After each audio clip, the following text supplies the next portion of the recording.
নমস্কাৰ আপোনালোক সকলোকে পুনৰবাৰ আপোন নিউজৰ অন্য এটা ভিডিঅ'লৈ স্বাগতম জনাইছো।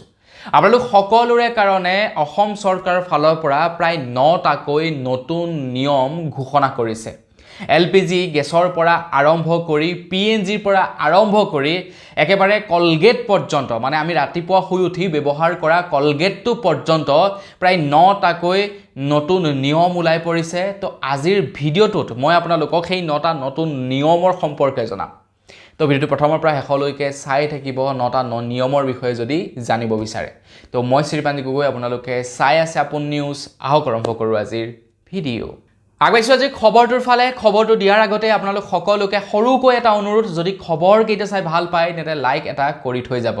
আৰু চেনেল যদি ছাবস্ক্ৰাইব কৰা নাই তেন্তে চেনেলটো ছাবস্ক্ৰাইব কৰি ল'ব, যাতে নিতৌ এনেধৰণৰ খবৰবিলাক আপোনালোকে চাই থাকিবলৈ পায়। আগবাইছোঁ প্ৰথমটো সলনি হোৱা নিয়মৰ ফালে। প্ৰথম নিয়মটো সলনি হৈছে আমাৰ অসমত যিমানবিলাক নেকি গিগ ৱৰ্কাৰ্ছ আছে, মানে এই ধৰি লওক ৰেপিডো চালক, ওলা চালক, উবেৰৰ চালকসকল বা ব্লিংকিটত যিসকলে ফুড ডেলিভাৰী কৰে, ছুইগিত যিসকলে ফুড ডেলিভাৰী কৰে, জমেট'ত যিসকলে ফুড ডেলিভাৰী কৰে, এই গিগ ৱৰ্কাৰ্ছসকলৰ কাৰণে মানে 3টাকৈ নতুন নিয়ম সলনি হৈছে। বা ফ্লিপকাৰ্ট, এমেজনত যিসকল লোকে কাম কৰি আছে তেওঁলোকৰ কাৰণে অৱশ্যে বা ভাৰত চৰকাৰৰ ফালৰ পৰা এতিয়া 3টা বিশেষ ফেচিলিটি আগবঢ়াইছে। এতিয়াৰে পৰা গিগ ৱৰ্কাৰ্ছসকলে মানে ডেলিভাৰীৰ কাম কৰা ল'ৰা ছোৱালীবিলাকে এতিয়াৰে পৰা চৰকাৰৰ ফালৰ পৰা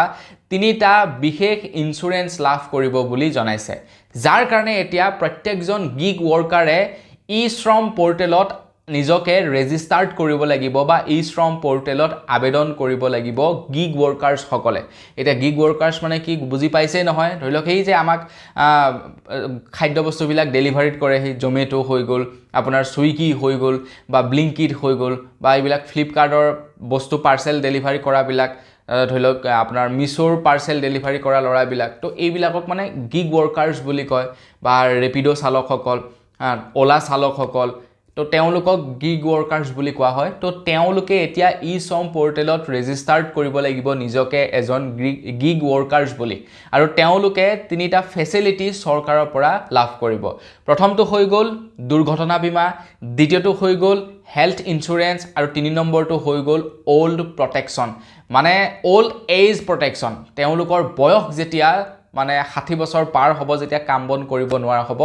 সেই সময়ত তেওঁলোকক চৰকাৰৰ ফালৰ পৰা পেঞ্চন প্ৰদান কৰিব। তো এই 3টা ফেচিলিটি এতিয়া তেওঁলোকে লাভ কৰিব। তো সেয়েহে তেওঁলোকে ই শ্ৰম পৰ্টেলত ৰেজিষ্টাৰ্ড কৰিব লাগিব। যিমানবিলাক গিগ ৱৰ্কাৰ্ছ আছে তেওঁলোকৰ কাৰণে এইটো এটা ভাল খবৰ। তো লাইক এটা কৰি থৈ যাব যদি আপোনালোকৰ ঘৰত কোনোবাই গিগ ৱৰ্কাৰ আছে বা এইবিলাকত কাম বন কৰে, বা আপুনিও যদি নিজে এজন গিগ ৱৰ্কাৰ্ছ, তেনেহ'লে লগৰ বন্ধু বান্ধৱীলৈ ভিডিঅ'টো শ্বেয়াৰ কৰি দিব। আগবাইছোঁ ইয়াৰ পাছৰটো সলনি হোৱা নিয়মৰ ফালে। এতিয়াৰে পৰা যিসকল লোকে নতুন পিএনজিৰ কানেকশ্যন ল'ব তেওঁলোকে 500 টকাৰ গেছ ফ্ৰীকৈ লাভ কৰিব বুলি জনাইছে। 500 টকাৰ ফ্ৰী গেছ লাভ কৰিব যিসকল লোকে নেকি পিএনজিৰ কানেকশ্যন ল'ব। আৰু এই নিয়মটো অৱশ্যে এতিয়ালৈকে আমাৰ অসমত প্ৰযোজ্য কৰা নাই, পাটনাত আৰম্ভ কৰিছে। পাটনাত যিসকল লোকে এতিয়া আপোনাৰ পিএনজিৰ কানেকশ্যন লগাব তেওঁলোকে 500 টকাৰ এলপিজি ফ্ৰীকৈ লাভ কৰিব বুলি জনাইছে, গেছ ফ্ৰীকৈ লাভ কৰিব বুলি জনাইছে। আৰু এই নিয়মটো অৱশ্যে আমাৰ অসমতো কৰিব লাগে, হয়তো কৰিব খুব সোনকালে, কাৰণ চৰকাৰে এতিয়া জোৰ দি আছে পিএনজি ব্যৱহাৰ কৰিবৰ কাৰণে। কৈছে যে এলপিজি বাদ দিয়ক, আপোনালোকে পিএনজি ব্যৱহাৰ কৰক, প্ৰদূষণো কম হয়, আপোনালোকে অবিৰতভাৱে পিএনজি পায়ো থাকিব, গেছৰ কোনো সমস্যা নাথাকিব। তো সেইকাৰণে আপোনালোকে পিএনজি ব্যৱহাৰ কৰক। চ' চৰকাৰে গুৰুত্ব দি আছে, আৰু তাৰ কাৰণে ইটোৰ পাছত সিটো নতুন নতুন স্কিম উলিয়াইছে, নতুন নতুন নিয়ম উলিয়াইছে। চ' এতিয়াৰে পাটনাত যিসকলে এতিয়াৰে পৰা নতুনকৈ পিএনজিৰ কানেকশ্যন ল'ব তেওঁলোকক 500 টকাৰ এলপিজি ফ্ৰীকৈ দিব। আগবাইছোঁ ইয়াৰ পাছৰটো সলনি হ'ব লগা নিয়মৰ ফালে। আপোনালোকে যদি চৰকাৰী ছ'লাৰ পেনেল বহাম বুলি ভাবিছে তেন্তে আপোনালোকৰ কাৰণে এইখিনিতে এটা বেয়া খবৰ ওলাই পৰিছে। কেন্দ্ৰ চৰকাৰৰ ফালৰ পৰা ছ'লাৰ পেনেলবিলাকত দাম বৃদ্ধি কৰি দিছে বুলি খবৰ ওলাই পৰিছে। মানে চৰকাৰী ছ'লাৰ পেনেলবিলাকত দাম বৃদ্ধি কৰি দিছে। এতিয়া প্ৰতিটো প্ৰতি কিলোৱাটত 3000 টকাকৈ বৃদ্ধি কৰিছে মানে আপোনালোকে যদি আগতে 1000 টকাত লাভ কৰি আছিলে এতিয়া 4000 টকা ভৰিব লাগিব উদাহৰণস্বৰূপে আৰু মানে প্ৰতি কিলোৱাটত 3000 টকাকৈ বৃদ্ধি কৰি দিছে যিসকল লোকে 3 কিলোৱাটৰ সোলাৰ পেনেল লগাম বুলি ভাবিছে তেওঁলোকে 9000 টকা এক্সট্ৰাকৈ ভৰিব লাগিব তো আপোনালোকে যদি আবেদন কৰি থৈছিলে সোলাৰ পেনেলৰ বাবে তেনেহলে আপোনালোকে এতিয়া প্ৰতি কিলোৱাটত 3000 টকাকৈ এক্সট্ৰাকৈ পে কৰিব লাগিব 2 কিলোৱাটত 6000 টকা আৰু 3 কিলোৱাটত আপোনালোকে 9000 টকা ভৰিব লাগিব মুঠতে সব বস্তু দাম বাঢ়িছে সোলাৰ পেনেলৰ কাৰণে দাম বাঢ়ি গৈছে আৰু তাৰ লগতে কথাটো হ'ল এতিয়াৰে পৰা চাইনিজ সোলাৰ পেনেল ব্যৱহাৰ কৰিব নোৱাৰিব কোম্পানী সমূহে কেৱল মেড ইন ইণ্ডিয়াৰ সোলাৰ পেনেলহে ব্যৱহাৰ কৰিব পাৰিব আৰু তাৰ কাৰণে দামটো হয়তো অকনমান ইনক্ৰিজ হৈছে চাইনিজ বস্তুবিলাকৰ দামটো কম নহয় জানো তো ভাৰতীয় বস্তুবিলাকৰ দামটো অকমান এনেও বেছি তো সেই কাৰণে দামটো অকন বাঢ়ি গৈছে কিন্তু সোলাৰ পেনেলবিলাক চাইনিজ নহয় ইণ্ডিয়ান পাব আগবাইছৰ পাছৰটো খলনি হোৱা নিয়মৰ ফালে কেন্দ্ৰ চৰকাৰৰ ফালৰ পৰা 1 জুন তাৰিখৰে পৰা আমাৰ ভাৰতলৈ যিবিলাক কপাহ আহে বাহিৰা দেশৰ পৰা তো বাহিৰা দেশৰ পৰা অহা কপাহবিলাকৰ ওপৰত যি চৰকাৰে টেক্স লগায় সেই টেক্সত মানে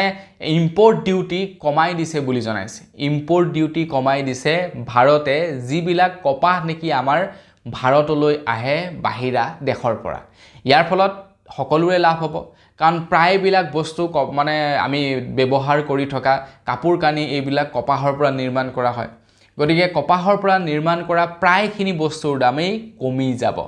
চৰকাৰে যেহেতু ইম্পৰ্ট ডিউটি কমাই দিছে ইম্পৰ্ট ডিউটি কমাৰ লগে লগে কোম্পানীবিলাকৰ মানে প্ৰফিট হ'ব কোম্পানীবিলাকে কম টকা তেওঁলোকে ইনভেষ্ট কৰিব লাগিব ফলত তেওঁলোকে কম টকাতে কম মুনাফাতে মানুহক বস্তুবিলাক এৰি দিব পাৰিব আগবাইছো ইয়াৰ পাছৰটো খলনি হোৱা নিয়মৰ ফালে ইয়াৰ পাছৰ নিয়মটো ওলাই পৰিছে যিসকল লোকে নেকি ট্ৰেইনত যাত্ৰা কৰে তেওঁলোকৰ কাৰণে তো আপোনালোকে ট্ৰেইনত যাত্ৰা কৰে নে নকৰে কমেন্ট সেকশনত জনাব যদি আপোনালোকে ট্ৰেইনত যাত্ৰা কৰে তেন্তে আপোনালোকৰ কাৰণে খলনি হোৱা নিয়মটো হৈছে এতিয়াৰে পৰা ট্ৰেইনৰ ৱেটিং লিষ্ট শৰ্ট হ'ব বুলি জনাইছে মানে আপোনালোকে চাবচোন ট্ৰেইনত যদি টিকট কাটে যদি ৱেটিং লিষ্টত থাকে ন মানে ৱেটিং লিষ্টখন বহাই গৈয়ে থাকে আপোনাৰ এই 200টা ৱেটিং হৈ থাকিব 300টা ৱেটিং হৈ থাকিব 400টা ৱেটিং হৈ থাকিব কিন্তু ইমানখিনি মানুহে টিকট নাপায় ৱেটিং লিষ্টত খুব বেছিতকৈ বেছি 100 জনে টিকট পালে পাব তাতকে ওপৰত ৱেটিং থকা সকলে টিকট নাপায় যিসকলৰ মানে 100তকৈ ওপৰত ৱেটিং লিষ্টত থাকে যিসকলে ট্ৰেইনত সঘনাই যাত্ৰা কৰে ট্ৰেইনত কেতিয়াবা ৱেটিং লিষ্টত তেওঁলোকৰ নামটো সন্নিবিষ্ট হৈ পাইছে তেওঁলোকেহে জানে সেই সিস্টেমটো বাকি যিবিলাকে গাড়ীত অহাযোৱা কৰে ফ্লাইটত অহাযোৱা কৰে তেওঁলোকে বৰ বিশেষ বুজি নাপাব তো ট্ৰেইনত ৱেটিং লিষ্টত থাকিলে বৰ আচৰিত না আপোনালোকে যাব পাৰিব না আপোনালোকে মানে নুজুৱাকে থাকিব পাৰিব এনেকুৱা হয় পেছত জেনেৰেলত টিকট কাটি জেনেৰেল ডাব্বাত যাব লাগে ফলত ভিৰ হৈ পৰে আৰু পাছত গৈ পিনি টিকেটটো কেনসেল হ'ব আপোনালোকে পইচাও ঘূৰাই নাপাব এই সিস্টেম হয় একেবাৰে ঘূৰাই নোপোৱা নহয় কিছু শতাংশ পইচা ঘূৰাই পায় এতিয়া ট্ৰেইনৰ ৱেটিং লিষ্ট সিস্টেমটো অকমান মানে শৰ্ট কৰি পেলাইছে এতিয়া হি 200টা 300টা ৱেটিং নাথাকিব আৰু কেইটা মানুহে ৱেটিং থাকিব যাতে মানুহক মানে টিকট দিব পাৰে আৰু লগতে যাতে এই যি নেকি জেনেৰেল ডিব্বাৰ মানে ভিৰ ভাৰটো থাকে সেই ভিৰ ভাৰটো যাতে নাইকিয়া কৰিব পাৰে তাৰ কাৰণে এতিয়া মানে ট্ৰেইনৰ ৱেটিং লিষ্টৰ টিকটৰ সংখ্যাবিলাক কমাই দিছে আগবাইছো ইয়াৰ পাছৰটো খলনি হ'ব লগা নিয়মৰ ফালে খবৰ লাই পৰিছে আমাৰ ভাৰতবৰ্ষত পেকেজ জাতীয় যিবিলাক বস্তু আছে তো পেকেজ জাতীয়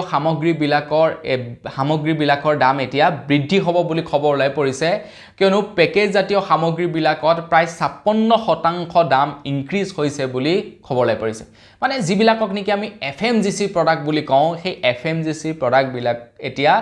ব্যয়বহুল হ'ব মানে এফএমজিসি প্ৰডাক্ট বিলাকত এতিয়া দাম বৃদ্ধি পাব কিয়নো এফএমজিসি প্ৰডাক্ট বিলাকৰ দাম 56% পৰ্যন্ত বৃদ্ধি পাই গৈছে এটা কোম্পানী বিলাকৰ মানে উপায় নাইকিয়া হৈছে কোম্পানী বিলাকে বস্তুৰ দামটো বঢ়াবই লাগিব হয়তো কোম্পানী বিলাকে কি কৰিব 10 টকাৰ সাবুনটো আপোনাক 10 টকাতে দিব কিন্তু আগতে যদি 10 টকাত 10 গ্ৰাম দিছিলে এতিয়া 10 টকাত 5 গ্ৰাম হে দিব আপোনালোকক দামটো একেই ৰাখিব কিন্তু ভিতৰত থকা মেটেৰিয়েলটো তেওঁলোকে কমাই দিব মুঠতে কিবা নহয় কিবা এটা কৰিব এফএমজিসি কোম্পানী বিলাকে যেহেতু এফএমজিসি প্ৰডাক্ট বিলাকৰ দাম 56% পৰ্যন্ত বৃদ্ধি পাইছে এইখিনিতে আকৌ খবৰ লাই পৰিছে কলগেটৰ ওপৰত কলগেটত এতিয়া 55% দাম ইনক্ৰিজ হ'ব বুলি খবৰ ওলাই পৰিছে কলগেট মানে সেই কলগেট কোম্পানীৰ কলগেটটো নহয় মানে টুথপেষ্টৰ কথা কৈছোঁ আৰু টুথপেষ্টত এতিয়া 5% দাম ইনক্ৰিজ হ'ব বুলি খবৰ ওলাই পৰিছে এতিয়া আমি কলগেট মানে প্ৰত্যেকটো টুথপেষ্টকে আমি কলগেট বুলিয়ে কওঁ যেতিয়া দোকানত যাওঁ আমি নকওঁ যে টুথপেষ্ট এটা দিয়ক আমি কওঁ কলগেট এটা দিয়ক কিন্তু কলগেটটো হৈছে এটা কোম্পানীৰ মানে কোম্পানীৰ টুথপেষ্টৰ নামহে কিন্তু মানে টুথপেষ্টৰ অৰিজিনেল নাম হৈছে আমি ৰাতিপুৱা ব্যৱহাৰ কৰা বস্তুটোৰ নাম হৈছে টুথপেষ্ট কিন্তু আমি কওঁ কি যে কলগেট এটা দিয়ক এক্সেক্টলি সেই বস্তুটোৰ নাম টুথপেষ্ট কলগেটটো হৈছে এটা কোম্পানীৰ নামহে বাৰু যি কি নহওক কলগেট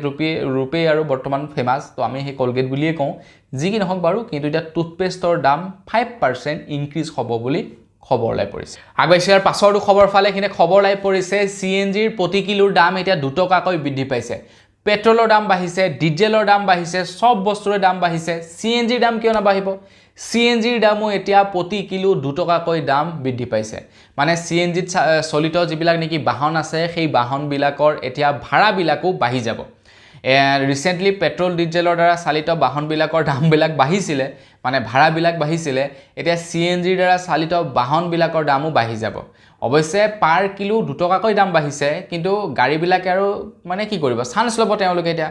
যদি আগতে 100 টকা লৈছিলে এতিয়া 110 টকা ল'ব ভাড়া বস সিধা কথা একচুয়ালি কেজিত 2 টকা বাঢ়িছে কিন্তু তেওঁলোকে ইফালে 10 টকা বঢ়াই দিব পাৰ টিকটৰ দাম তো এই হৈছে বিজনেস আৰু ব্যৱসায় আগবাইছে একেবাৰে হেখৰটো খবৰ ফালে একেবাৰে হেখৰ খবৰ ওলাই পৰিছে আমি ঘৰত ব্যৱহাৰ কৰা এই সৰু যে 5 কেজি ওজনৰ ছোটু LPG সিলিন্ডাৰটো তো সেইটোৰ দামো বোলে 11 টকাকৈ বৃদ্ধি পাইছে ছোটু LPG সিলিন্ডাৰটো বাকি কমাৰ্শিয়েল সিলিন্ডাৰৰ দামটো 53 টকাকৈ বৃদ্ধি পালে কিন্তু সৰু ছোটুটোৰ দামো এতিয়া 11 টকাকৈ বৃদ্ধি পায় প্ৰায় 800 মান টকা হ'লগে এই ছোটু সিলিন্ডাৰটো অৱশ্যে সেই ছোটু সিলিন্ডাৰটো আনিবৰ কাৰণে আমাক কাৰ্ড চাৰ্ট দৰকাৰ নাই আমি আধাৰ কাৰ্ডখন বা পান কাৰ্ডখন লৈ গ'লে লৈ আহিব পাৰো ৰিফিল কৰি আনিব পাৰো তো সেইটোৰ দামো এতিয়া 800 কিমান টকা হ'লগে আগতে 200 300 400 500 এনেকুৱাতে পায় এতিয়া 800 টকা হ'লগে ভাবক 800 টকাত আমি ডাঙৰ এটা পাওঁ এতিয়া সেই 800 টকাত আমি সৰু এটা আনিব লাগে তো বন্ধুসকল বস আজিৰ ভিডিঅ'ত জনাবলগীয়া খবৰ ইমান কেইটাই আছিল এই 9টাকৈ নিয়ম আপোনালোকৰ কাৰণে হলনি হৈছে তো জানি কেনে পালে কমেন্ট সেকশনত জনাব যদি ভাল লাগিলে লাইক এটা কৰি দিব চেনেলটো সাবস্ক্ৰাইব কৰা নাই সাবস্ক্ৰাইব কৰি ল'ব পুনৰ এটা ভিডিঅ' লগ পোৱাৰ খাজলে বিদায় মাগিছো ধন্যবাদ জয় অসম